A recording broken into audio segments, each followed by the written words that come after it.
झारखंड की हिस्ट्री बताइए।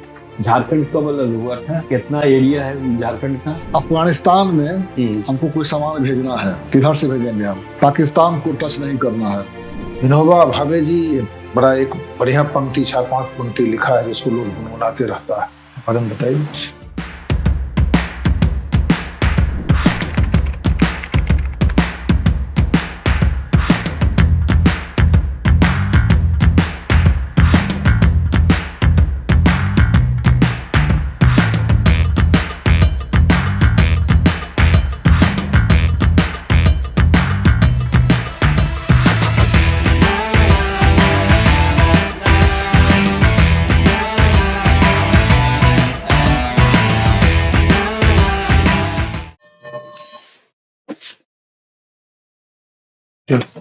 Good morning sir. Yes, आइए। बताइए आप क्या बनना चाहते हैं? सर मैं पहले प्रेफरेंस एसडीएम डीसी को कहा जाता क्या? है। SDM sub division. अच्छा, एसडीएम का फुल फॉर्म क्या होता है? Sub divisional magistrate. एक एसडीओ भी होता है। जी सर, सब डिविजनल ऑफिसर। वो कौन होते हैं? सर यूपीएससी सेलेक्ट करके स्टेट वाइज होता है, वो एसडीओ होता है। स्टेट में जो सेलेक्ट होके आता है, जो स्टेट की जो पब्लिक सर्विस कमीशन उसको सेलेक्ट करके भेजती है। ये यूपीएससी से आते हैं? क्या बताए? एसडीएम सर यूपीएससी से आता है, एसडीओ स्टेट लेवल पे आता है। अभी आपने तो ये बताया कि एसडीएम बनना चाहते हैं। माई मिस्टेक सर, एसडीओ होना चाहिए।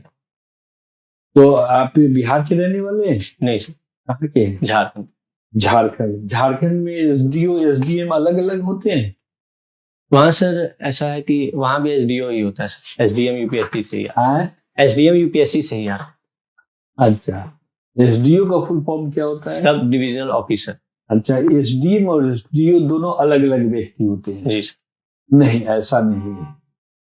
तो उस एक ही व्यक्ति जो इसमें सिलेक्शन होते हैं, पोस्टिंग होती है, वही एसडीओ भी कहलाते हैं और वही एसडीएम कहलाते हैं। जी सर, मैं इसके बारे में और अच्छा से देख लूँ। तो जिस पोस्ट पर जाना चाहते हैं उसके बारे में तो जानकारी आवश्यक है। जी सर। है ना? तो जब वो मैजिस्ट्रियल पावर का उपयोग करते हैं तब एसडीएम कहलाते हैं, और जब अन्य कार्यों में लगते हैं तो वो एसडीओ कहलाते हैं। एसडीओ साहब या एसडीएम एक ही पोस्ट है, एक ही पद है, और अधिक जब जो फंक्शन करते हैं उसके हिसाब से उनका डिजिग्नेशन फाइलों में बनता है। जी चलिए ठीक है। आप एक बीपीएस भी दिया है पहले, आप लिया नहीं? आपने नहीं लिया है। ये आपका ये तो एसडीसी लिखा है आप। ये एसडीसी क्या होता है? Sub divisional commissioner sir. हाँ? Sub divisional commissioner. चलिए, तो सब डिविजन आप यहाँ बनिएगा सब डिविजनल कमिश्नर। एसडीसी में आपने दिया है एसडीसी, तो आपका पोस्ट का नाम हो जाएगा सब डिविजनल कमिश्नर। पर क्या आप इसको अच्छे से देख लेंगे, एसडीसी की कोई वैकेंसी नहीं है। एसडीसी एक पद का नाम है।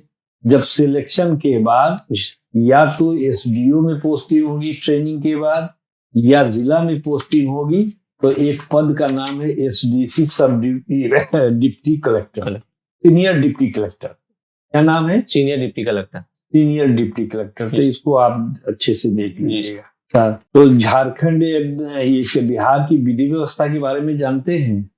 आप तो पुलिस नहीं दिया है? नहीं सर। अच्छा, स्टेट लिखा है। जी सर। स्टेट क्या होता है?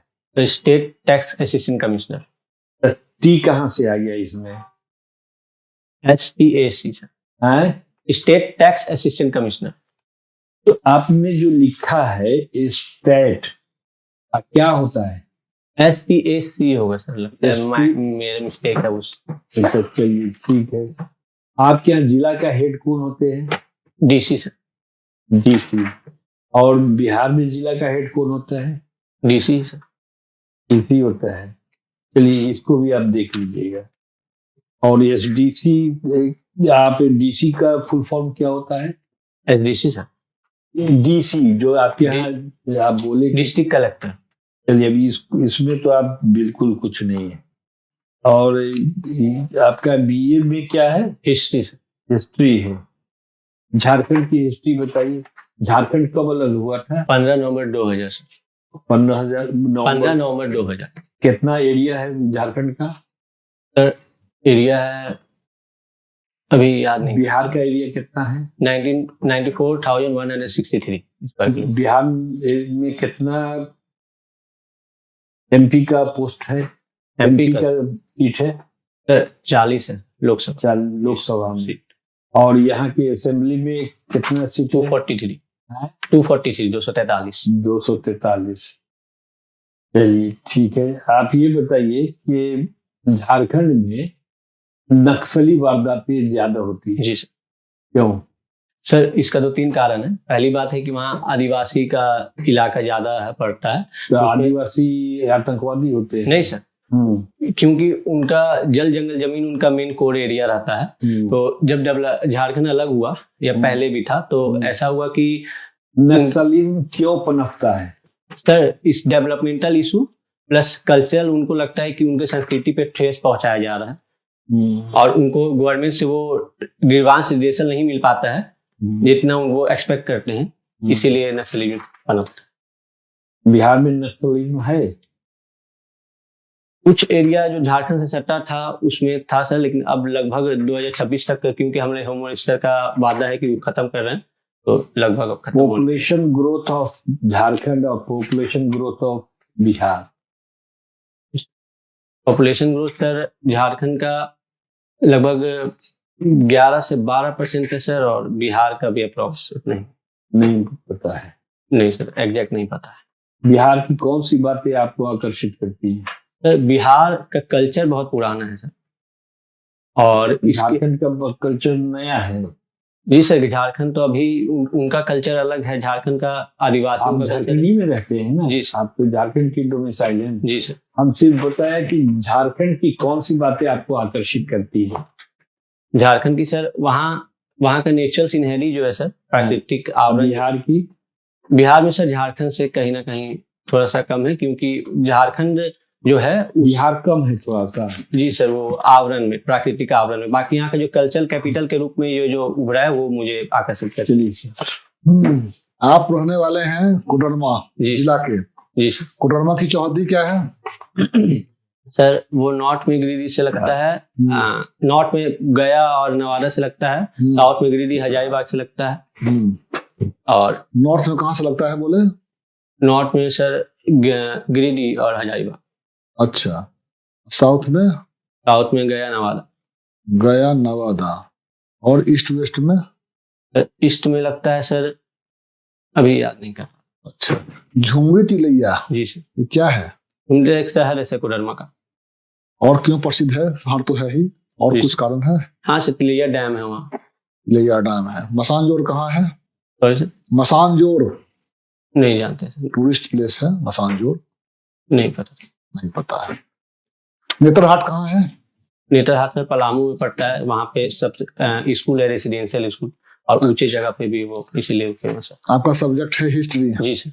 बिरसा मुंडा जी सर का क्या योगदान था जी? सर वो मुंडा रिवॉल्ट चलाए थे 1899 के अप्रोक्स में, और वो बाद में झारखंड जो अलग हुआ उन्हीं से इंस्पिरेशन हम लोग लेके, इसीलिए 15 नवंबर को हम लोग झारखंड दिवस भी आजादी के वो अंग्रेजों के, क्योंकि वो 15 नवंबर को जो कब मनाते हैं? 15 नवंबर को। तो उस दिन तो न तो बिरसा मुंडा जिंदा थे, न देश गुलाम था।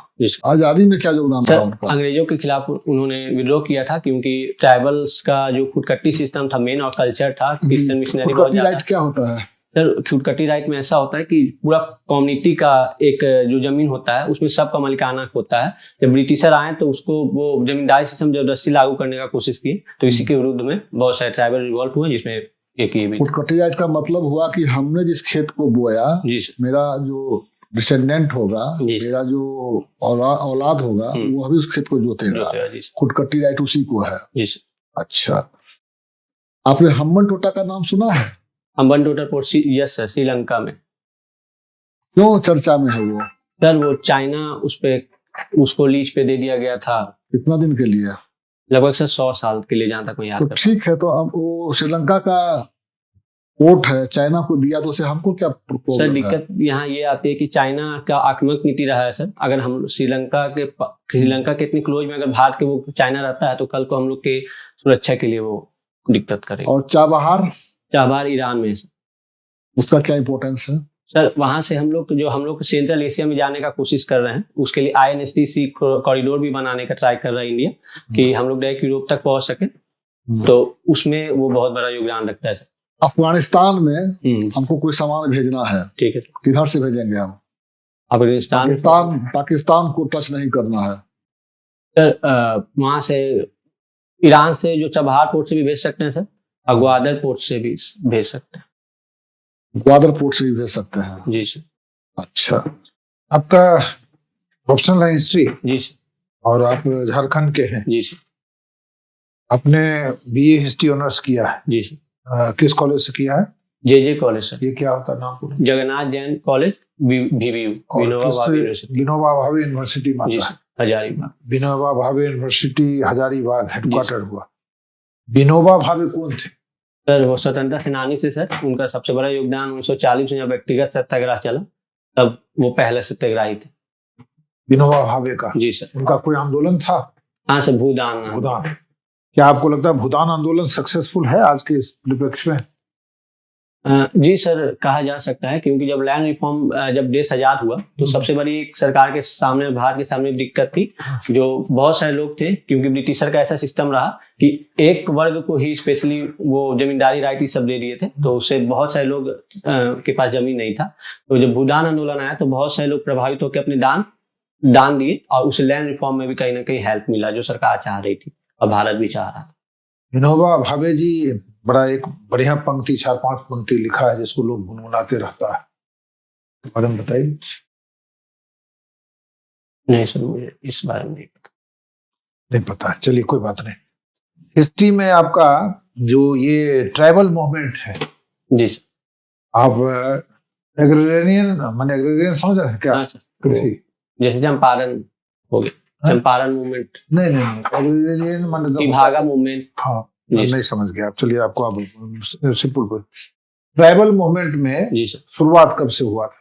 आजादी की लड़ाई के परिप्रेक्ष्य में, in context to freedom struggle, कब से प्रारंभ हुआ था? सर मेन संथाल रिवॉल्ट था 1855-56 के। 1855? उससे पहले भी बहुत सारे लीडर थे उसके? सिद्धू कानू चांद भैरव। सिद्धू कानू कहाँ के, किस पोर्शन ऑफ झारखंड में रहते? संथाल परगना। एग्जैक्ट दुमका या उसके आसपास का बताइए। संथाल परगना एक वाइड स्पेक्ट्रम में आप देख रहे हैं।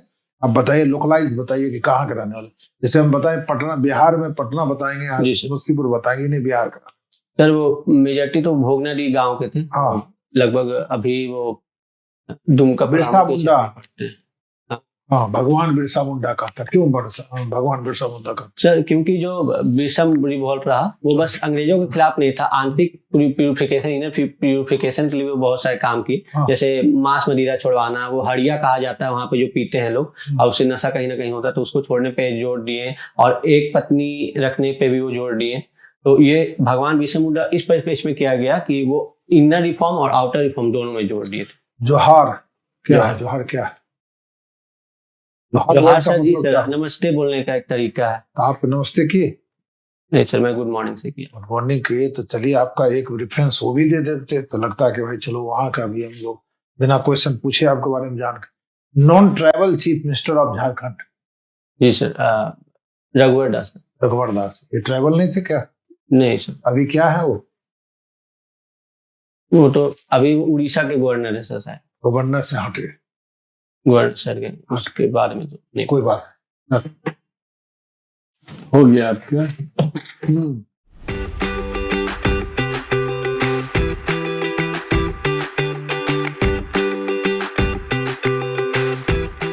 देखिए, बैठिए। आपको बेसिक्स की बहुत कमी है। आपका जहाँ घर है उसके बेसिक्स की भी कमी है। ये यूपीएससी की तो बहाली के लिए यहाँ आपका परीक्षा ही नहीं हुआ है इंटरव्यू में, तो अब एसडीएम बोलते हैं यूपीएससी, एसडीओ बोलते हैं बीपीएससी। ऐसा कहीं थोड़े हो। होता है। तो फंडामेंटल्स बहुत वीक है आपका। आप किसी जानकार लोग के साथ बैठिए, सारे पोस्ट के बारे में समझिए क्या होता है, यूपीएससी क्या करती है, बीपीएससी क्या करती है। आपने क्या बोला था हमको कोडरमा के चौहदी में, बाउंड्री में, नॉर्थ में क्या बोला था? नॉर्थ में बताया था गिरिडीह और भैया नवादा है नॉर्थ में, दक्षिण। जी सर, हिंदी इंग्लिश में आपने तो ऐसा बोला कि हम भी कंफ्यूज हो गए। मैं भाई रहने वाले तो ज्यादा वही सही बोलते होंगे, रहने वाले जो वहाँ के हैं वो ज्यादा सही बोलेंगे ना हमसे। नॉर्थ साउथ में थोड़ा सा आप उसको ये सब बहुत फंडामेंटल चीज है। बहुत चीज नहीं पूछा हम लोगों ने, क्योंकि आपका थोड़ा सा हम लोग देखा कि बेसिक्स प्रॉपर नहीं है, तो बहुत डीप में भी नहीं गए हम लोग। और मिनरल्स क्या है कोडरमा में, तो ये सब पर तो अपना आप ये सब ध्यान रखिए। और बिहार, चूंकि आपका एग्जाम बिहार का है, तो बिहार स्पेसिफिक जानकारी आपको होनी चाहिए। बहुत चीजें हैं, कितने डिस्ट्रिक्ट हैं, कितने कमिश्नरी हैं, कितने अनुमंडल हैं, कितने प्रखंड हैं, आपकी हिरार्की क्या है, आपके पोस्ट की बहुत चीज है, जनरल अवेयरनेस बहुत चीज है। तो इस सब को आप देखिए, समय है, आप दिन रात लग के अपने बेसिक्स को क्लियर कर लीजिएगा तो ठीक रहेगा। दूसरा, आपका हेड मूवमेंट बहुत है, आप बहुत गर्दन हिलाते हैं, इतना नहीं हिलना चाहिए। ठीक है, टाई हुई लग लीजिएगा, जूता उता ठीक कर लीजिएगा, हाथ भी बहुत मूवमेंट है आपका। तो इस सबको फिर अभी भी आप गर्दन हिला ही रहे हैं हमारे कहने के बावजूद भी, सीधा कीजिए। और आपका सिटिंग पोस्चर जो है आगे झुके हुए हैं, सीधा तन के ऐसे ऐसे बैठिए ना जैसे। हाँ, डिमोरलाइज मत रहिए। इंटरव्यू देने आए हैं, अपने रिटर्न में क्वालिफाई किया, तो आप में ज्ञान तो है, लेकिन आप ढंग से उसको यूटिलाइज नहीं कर पा रहे हैं उस ज्ञान को। आप यही मेरा काम। फिर आप सीधा कीजिए चेहरा जी, थोड़ा सा और, हाँ ऐसे ये पोजीशन ठीक है। और आपको टाई की जरूरत है, आपका जूता या तो बदल लीजिए या उसको शाइन कर लीजिए, उसको बदल। दूसरा है कि आप तो समझ गए होंगे कि आपको पोस्ट के बारे में जानकारी नहीं है, पद के बारे में जानकारी नहीं है। तो जो भी ऑफिस बियरर्स होते हैं उस सब के बारे में आपको जानकारी ले लेनी है, पढ़ना है। ठीक है, आप ऐसे बहुत कर दें, ऐसे बहुत नहीं करना है। ठीक एक मोमेंट पे ध्यान दें, कोई बात नहीं, काम उस पे लगातार। चलिए, जो सब लोगों ने कहा बढ़िया है, उसको थोड़ा लाइए, थोड़ा और भी फंडामेंटल चीज आप पढ़ लीजिए। जैसे आप रहने वाले हैं, आसपास में कौन है, क्या है, पश्चिम क्या है, पूर्व क्या है, उत्तर क्या है, तो वैसे ही लोग बताता। ये सब कर लीजिएगा तो आपका अच्छा है। बेसिक नॉलेज हमने कुछ देखा है, आप है, दम है, आप हासिल कर सकते हैं। ठीक, थैंक यू।